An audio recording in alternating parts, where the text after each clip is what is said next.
శ్రావణ మాసం ఉత్సవాలు పురస్కరించుకొని కర్నూలు జిల్లా కొస్గిలో ట్రాఫిక్ రద్దీ పెరిగింది.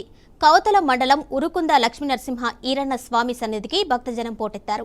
మండల కేంద్రం కొస్గి నుండి రైలు సౌకర్యం ఉండడంతో చుట్టుముట్టు పల్లెల నుండి అనేక మంది ఉరుకుందకు బయలుదేరతారు. అలాగే ఆటోలు, ఇతర వాహనాల్లో కుటుంబ సమేతంగా స్వామివారిని దర్శించుకొని మొక్కులు తీర్చుకుంటారు. నెల రోజుల పాటు జరిగే ఈ శ్రావణ మాస ఉత్సవాలను పురస్కరించుకొని ప్రతి సోమవారం, గురువారంలో భక్తులు అధిక సంఖ్యలో పాల్గొంటారు.